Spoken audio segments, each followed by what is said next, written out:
Pakistan peoples party के MNA Syed ग़ुलाम मुस्तफ़ा चयो आहे त सकरन क़ौमी शाहरा ते सकरन शहर ॾांहुं ईंदड़ वेंदड़ रस्ते ते यू टर्न न हुअण करे हादसा रोज़ जो मामूल हुआ, जंहिं करे केतिरियूं ई इंसानी जानियूं ज़ाया थी चुकियूं हुयूं।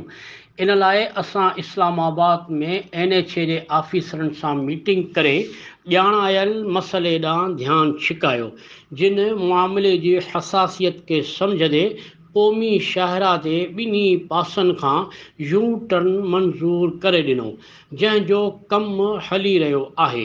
हू नेशनल हाईवे अथॉरिटी मोरो जे डायरेक्टर अब्दुल कुद्दूस शेख ऐं डिप्टी डायरेक्टर हैदराबाद जावेद अरबाब सां गॾु क़ौमी शाहरा सकरन ते हलंदड़ कम जे जाइज़े वक़्तु सकरन प्रेस क्लब जी टीम सां ॻाल्हाए रहियो हो।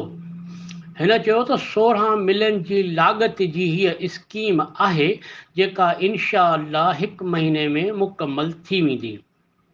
हिन चयो त NHA जे हलंदड़ कम में इस्तेमालु थींदड़ मटीरियल मां मुतमिन आहियूं। सैयद ग़ुलाम मुस्तफ़ा शाह NHA ऑफिसरनि जो बेनज़ीर इंटरचेंज सकरन ऐं आमरी पुल जी मरमत ॾांहुं पिणु ध्यानु छिकायो।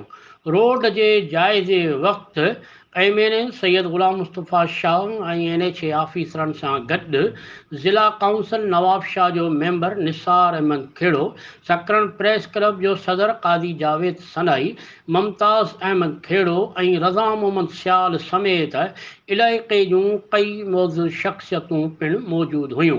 क़ादी जावेद सनाई इबरत